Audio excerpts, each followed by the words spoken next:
디도서 1장 1절에서 4절입니다. 하나님의 종이요 예수 그리스도의 사도인 나 바울이 사도된 것은 하나님이 택하신 자들의 믿음과 경건에 속한 진리의 지식과 영생의 소망을 위함이라. 이 영생은 거짓이 없으신 하나님이 영원 전부터 약속하신 것인데 자기 때에 자기의 말씀을 전도로 나타내셨으니 이 전도는 우리 구주 하나님이 명하신 대로 내게 맡기신 것이라. 같은 믿음을 따라 나의 참 아들 된 디도에게 편지하노니 하나님 아버지와 그리스도 예수 우리 구주로부터 은혜와 평강이 내게 있을지어다. 아멘. 디도서는 디모데전서, 디모데후서와 함께 목회서신이라고 하는 별명을 가지고 있죠. 1200년대 아퀴나스라고 하는 신학자가 이 세 서신, 세 가지 편지를 보면서 이 편지들은 교회에서 양을 치도록 가르치는 성경이다, 이렇게 이야기를 하는 것에 기인해서 이제 목회서신이라고 하는 이름을 갖고 있습니다. 말 그대로 목회에 필요한, 즉 교회의 어떤 조직과 직분을 세우는 일과 교회 생활과 어떤 교회의 경건한 생활에 대한 그런 가르침을 담고 있습니다. 순서는 디모데전서, 디도서, 디모데후서 순서로 기록이 됩니다.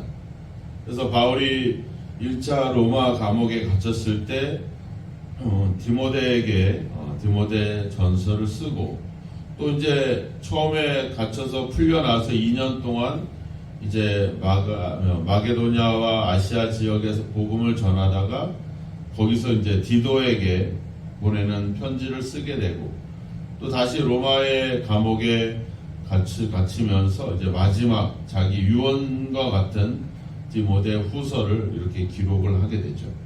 그래서 디모데 전후서는 디모데에게, 이 디도서는 디도에게 이렇게 편지를 보내기도 합니다. 디도는 지금 어디에 있느냐? 디모데는 이제 에베소 교회에서 목회를 하고 있었고, 디도는 그레데라고 하는 섬에서 목회를 하고 있었습니다. 예전에는 이제 바울과 함께 선교 여행을 자주 다녔던 그런 인물이기도 하고요.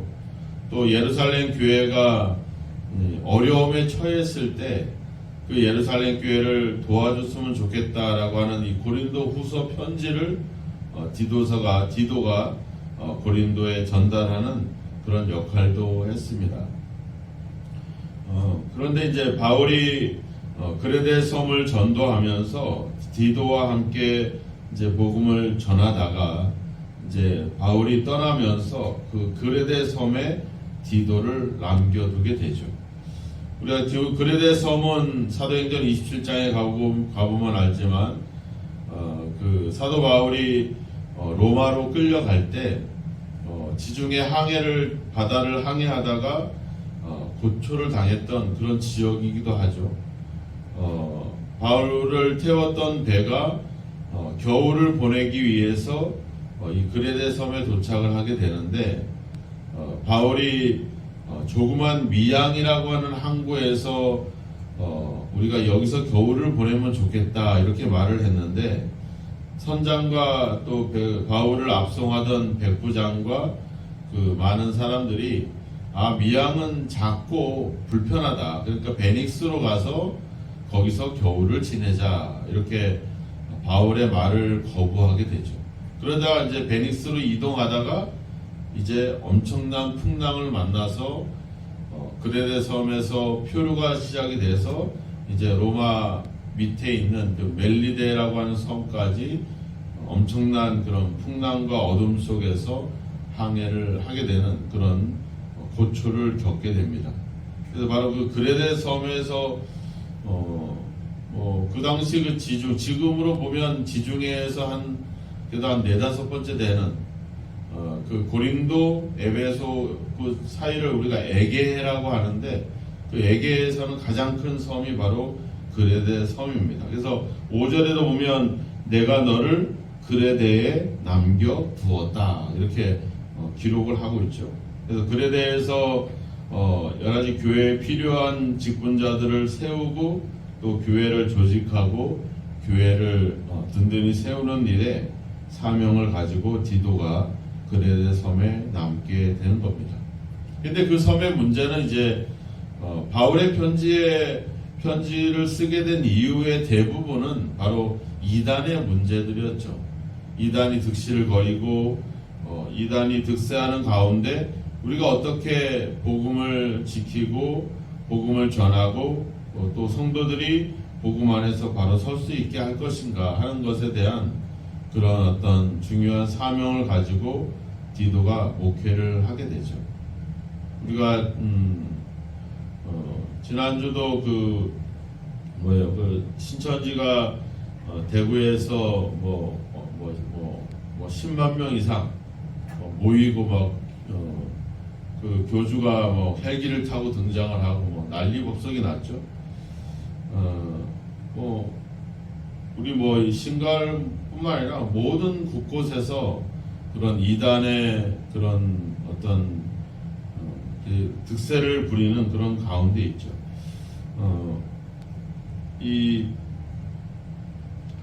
그레데 섬에도 그 1장 14절에 가보면 알죠. 유대인의 허탄한 이야기와 진리를 배반한 사람들의 명령을 따르지 않게 하려 함이라.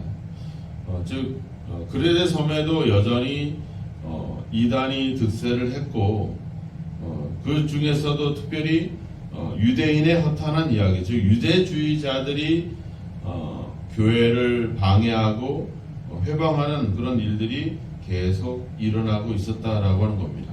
그래서 바울은 편지를 쓰면서 1장 1절에서 시작하기를 하나님의 종이요 예수 그리스도의 사도다 이렇게 표현을 합니다. 하나님의 종이라고 하는 표현을 여기서 처음으로 씁니다. 그동안은 이제 그리스도의 종이다, 그리스도의 사도다 이런 표현을 쓰는데 하나님의 종이다라고 하는 표현을 여기서 쓰죠. 이 하나님의 종이라고 하는 표현은 유대적인 표현입니다. 구약의 하나님의 말씀을 예언을 했던 그 선지자들을 바로 하나님의 종이다라고 하는 표현을 썼죠. 그러니까 사도 바울은 이 디도에게 편지를 보내고 있지만 디도를 비롯해서 그 그레데 섬에 있는 교회들에게 이 편지를 보내는 겁니다. 그러니까 이 편지를 읽는 그 수신자들, 성도들 중에는 유대교회에서 개종한 또 유대인인 사람들이 많이 있었다라고 하는 거죠. 바로 그들 앞에 사도인 바울은 바로 자기가 선지자들을 계승한, 즉 하나님의 말씀을 선포한 그런 사도임을 보여주고 나타내기 위해서 하나님의 종이다라고 하는 표현을 제일 먼저 기록을 하고 있다는 겁니다. 유대인들을 염두에 두고 그들에게 바로 자신이 사도 선지자의 계승자임을 이야기를 하고 있는 것이죠. 또한 예수 그리스도의 사도다, 즉 사도다라는 표현은 어떤 보냄을 받은 자, 또 뭔가를 전달하는 전달자 이런 의미를 갖고 있거든요. 그래서 복음을 전하는 사도로서 자기가 바울인 자신은 사도가 되었다 이렇게 표현을 하고 있죠. 유대인들이 계속 방해를 하는 대부분의 어떤 그 내용은 바로 사도 바울의 사도권의 문제였습니다. 즉 바울은 전통적으로 예수님의 제자가 아니다. 왜냐하면 다른 사도들은 다 예수님을 따랐던, 예수님과 동행했던 그런 인물들이었거든요. 유대인들은 되게 혈통을 중요시했잖아요. 우리가 앞서 디모데전서, 디모데후서를 봤을 때에도 그들이 그 신하와 끝없는 족보를 이야기했다는 내용들을 기억하실 겁니다. 그러니까 그들은 자신의 혈통을 되게 중요시하고 있어요. 하나님의 선택을 받은 아브라함의 자손이라고 하는 이 어떤 혈통에 대한 중요성들을 계속 강조하고 있죠. 그래서 그런 유대 혈통이 아닌 이방인으로서 이방인 출신으로서 이런 사람들에 대해서 항상 경계를 했던 그런 신앙들이 있었어요. 그런 어떤 유대 혈통을 강조했던 그 유대인들, 그래서 어떤 누구의 제자느냐, 누구의 어떤 누구의 부르심을 받고 있느냐, 뭐 이런 것들에 대해서 되게 중요시 여겼죠. 그래서 바울은 전통적으로 예수님의 제자가 아니다, 이런 것에 대해서 되게 유대인들은 되게 중요시했고, 그것을 빌미로 바울의 사도권을 인정하지 않죠. 그래서 바울은 자신이 바로 그 선지자를 계승한, 구약의 선지자를 계승한 자일 뿐만 아니라 예수님의 복음에 어떤 보내심을 받은, 선택받은 사도라는 점들을 여기서 가장 먼저 강조를 합니다. 그래서 예수 그리스도의 사도인 나 바울이 사도가 되었다, 이 표현을 거듭 두 번이나 강조하고 있죠. 사도라는 표현을 강조하고 있는데, 바로 자신의 어떤 사도권을 빌미로 바울의 복음에 문제가 있다는 것을 지적하고 있는 이 유대주의자들에 대해서 바울은 그것을 염두에 두고 자신을 그렇게 소개를 하고 있죠. 그러면서 자기가 그런 사도가 된 이유에 대해서 세 가지를 얘기하죠. 첫째는 하나님이 택하신 자들의 믿음, 또 두 번째는 경건함에 속한 진리의 지식, 그리고 세 번째는 영생의 소망을 위해서 자신이 사도가 되었다, 이렇게 말하고 있죠.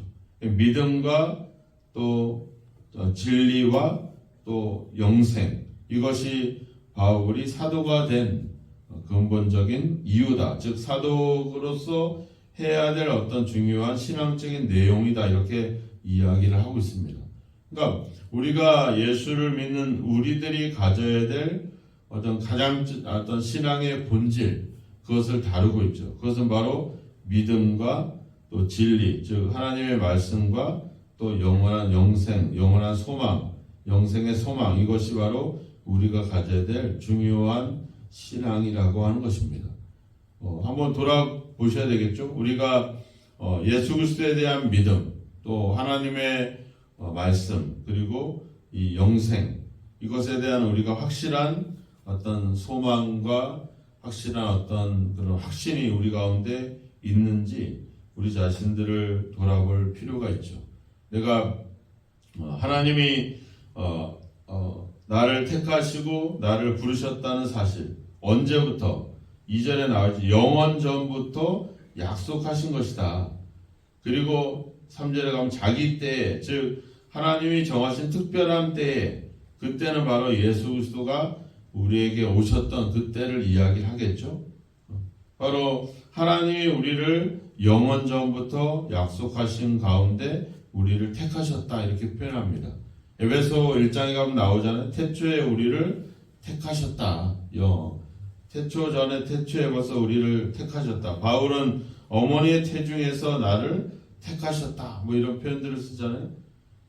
하나님이 나를 택하셨다라고 하는 믿음, 하나님이 그런 우리를 택하셔서 예수 그리스도에 대해서 믿음을 갖게 하셨다라고 하는 사실, 즉 믿음이라고 하는 것이 나에게 기인하는 것이 아니라 바로 하나님으로 말미암아 주어졌다는 사실, 이것이 우리에게 중요한 어떤 출발점을 이야기하고 있습니다.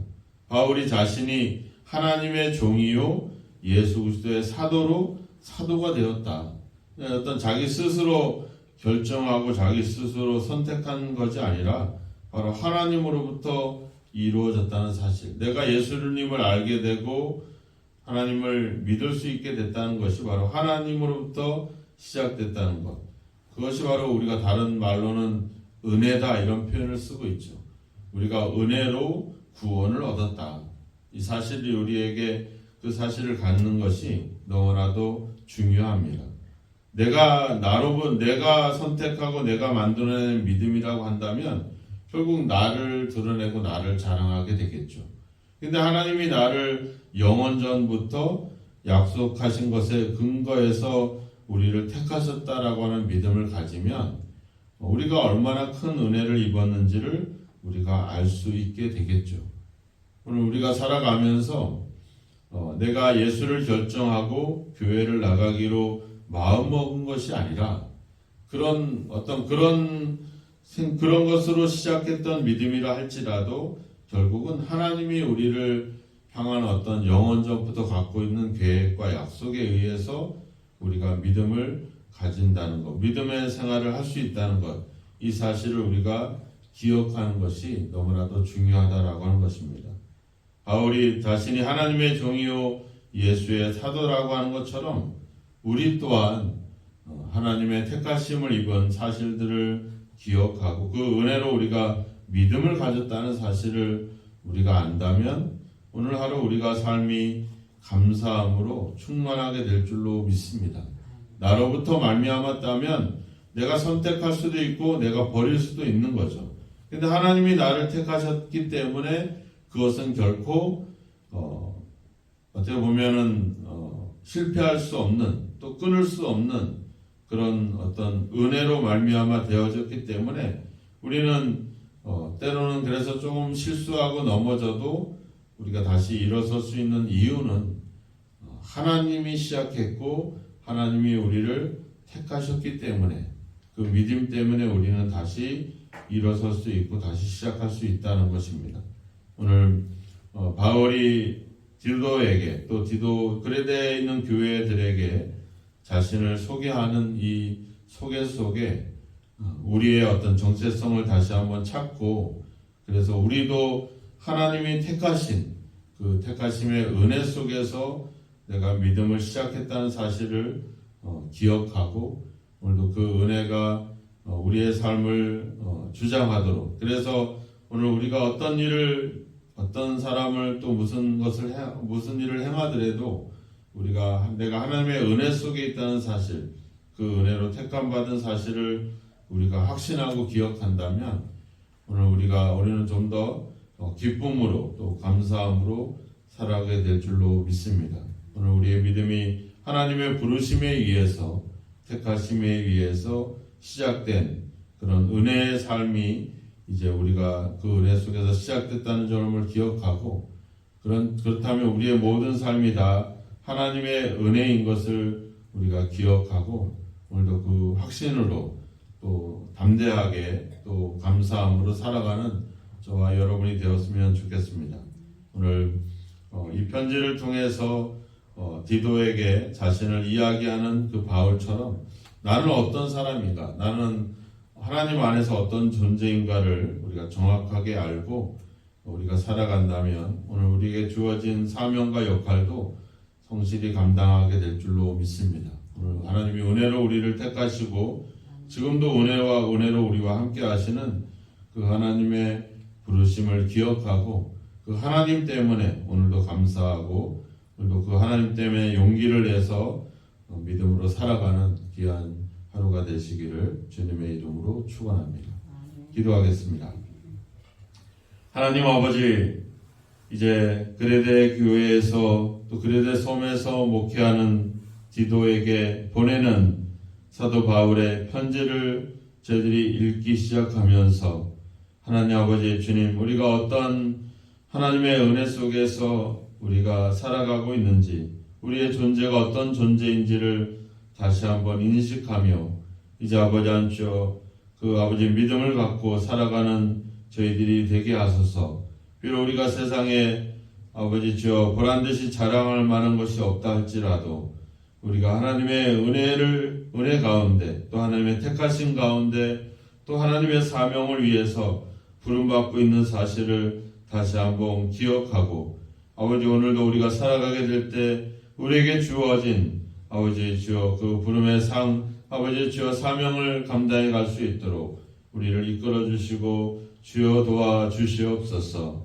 오늘도 아버지 우리를 택하셔서 믿음을 갖게 하시고 또 이제 하나님을 위해서 일할 수 있도록 우리를 보내시고 부르신 사실들을 다시 한번 기억하면서 오늘도 우리가 아버지 주여 하나님의 아버지 일꾼으로서 하나님의 아버지 일을 담당할 수 있도록 우리들도 우리와 함께 하시고 우리를 통해 하나님의 뜻을 이루어 주시기를 간절히 원하고 소망합니다. 하루의 일을 시작하기 전에 먼저 하나님께 우리의 삶을 맡기며 나아갑니다. 오늘도 우리의 뜻이 아닌 우리를 보내신 하나님의 뜻을 이룰 수 있는 삶을 살아가게 하시고 아무것도 아닌 우리를 택하셔서 믿음을 갖게 하시고 사명을 주시는 그 하나님의 은혜를 기억하면서 오늘도 우리에게 주어진 일들을 기쁨으로 감사함으로 아버지 행하게 하셔서 오늘도 우리의 삶을 통해 아버지의 뜻이 이루어지고 하나님이 우리를 보내신 그 사명을 완수해 갈 수 있도록 오늘도 우리를 성령으로 이끌어 주시고 함께하여 주옵소서. 예수님의 이름으로 기도하옵나이다. 아멘. 하늘에 계신 우리 아버지여, 이름이 거룩히 여김을 받으시오며 나라의 임하옵시며 뜻이 하늘에서 이룬 것 같이 땅에서도 이루어지이다.